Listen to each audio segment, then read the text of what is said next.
একটা মনে কষ্ট দিলেন, কার সাথে ঈদ করবো? ঈদ করার মানুষ যেমন নাই, নিজের লগে নিজে ঈদ করবো। তোমার নাম কি? হাসান, ইমাম হাসান শিফাত। তুমি এই রেল স্টেশনে কতদিন যাবত থাকো?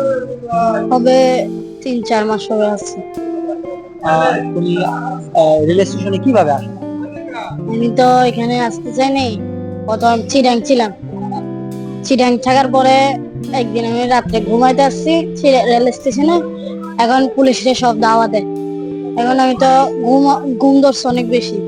আমি কি করছি, ট্রেনে লাইট টাইট অন ছিল, ফ্যান ট্যান অন ছিল, ট্রেনে একটা ঘুমাইছি। আমি দেখি ট্রেন ছেড়ে দিছে। ঘুমানোর পরে কতটুকু আসি দেখতেছি ট্রেন চলে। এখন তো আর চলন্ত ট্রেনতে তো লাভ মারতে পারবো না। কইছি যাই, যেখানে যাই এখানে যাই, যাইয়া আবার এই ট্রেনে ব্যাক আসবো। প্রথম নামছি এয়ারপোর্ট স্টেশন নামছি। নামার পর এখানে 5-6 দিন ছিলাম। ওইখানে থাইকা অনেক খারাপ হয়ে গেছে। তারপর ওইখান থেকে এই চট্টগ্রাম এখানে কমলাপুর আসলাম। কমলাপুর আসা তারপর এখানেই থাকি। তোমার বাড়িতে কে আছে? বাড়িতে বলতে দিলে কেউ নেই, আমার মা মারা গেছে, আমার বাবা মারা গেছে। আর বোন একটা আছে। বোনের বাড়িতে ছিলাম 1 মাস মতন ছিলাম। এই 1 মাসটা দিন এমন একটা দিন বাদ যায় না যে আমাকে কথা শোনায়নি, যে এটা কর না, এটা কর না। আমার ভাইনা যে পায়খানা করলে, ওই পায়খানা আমাদের পুষার দিত। এখন এখানে তুমি কোথায় থাকো?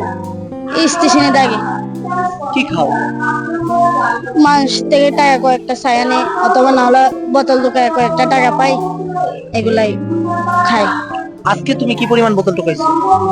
আজকে বোতল নাই, আজকে বোতল টোতল পাইনি, অনেক কম। প্রতিদিন কয় টাকা ইনকাম? প্রতিদিন 200 অথবা 150 এরকম হয়। এগুলো আমার রাত্রে খানা খরচ যায়।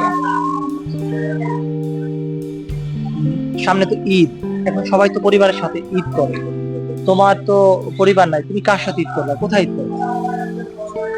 হ্যাঁ, একটা মনে কষ্ট দিলেন, কার সাথে ঈদ করবো? ঈদ করার মানুষ যেমন নাই, নিজের লগে নিজে ঈদ করবো। এখানে তো অনেক ধরনের সংগঠন আছে যে বাচ্চাদের পড়াশোনা করায় বা খাওয়ায়। তুমি কি ওইরকম কোন ধরনের প্রতিষ্ঠানের অফার পাও নাই? এরকম একটা প্রতিষ্ঠানে আবার পাইছি, রুমিয়া বাস সেন্টার বলে। ওই জায়গায় সেন্টারে ঢুকলে আর বাইরেতে দেয় না, বাইরের হাওয়া বাতাসও দেখতে দেয় না। সে সেন্টারে যায় আল্লাহ ভালো লাগে। সেখানে তোমার তো পড়ালেখা করাবে, তোমার মানুষ হবে, তুমি কিছু একটা করতে পারবা, তুমি সেখানে কেন যাবে? আমার যদি মানসিক শান্তিটা যদি না পাই আমি, তাহলে আমি ওই জায়গায় যাই কি করবো? আমার একটা রেল স্টেশনে তুমি কি মানসিক শান্তি পাইতেছো ওই জায়গা থেকে? রেল স্টেশনে বলতে গেলে আমি অনেক বিভিন্ন ধরনের মানুষ দেখতেছি, সবার সাথে চলতেছি, সবার সাথে কথাবার্তা বলতেছি। এটা আমি একটা জ্ঞান অর্জন করতে পারতেছি। এটা তো জীবন না, এখানে তো তুমি কিছু করতে পারবা না। আল্লাহ যদি রাখে, নসিবে যদি থাকে, আল্লাহ দিলে অনেক কিছু করতে পারবো, সফলতা পাবো। কি স্বপ্ন তোমার জীবনে? কি করতে ইচ্ছা আছে? মানে কি করবা? জীবনে ইচ্ছা আছে ট্রেনের ড্রাইভার হবো। তুমি তো পড়ালেখা করতেছো না, পড়ালেখা না করলে তুমি কিভাবে ট্রেনের ড্রাইভার হবে? এটার জন্য আরেক ব্যবস্থা আছে, পড়ালেখা করবো শুরু করে। তোমার থাকার জায়গা হিসেবে কি তুমি এই রেল স্টেশনকে তুমি বাইছে নিছো যে এখানেই থাকবা তুমি?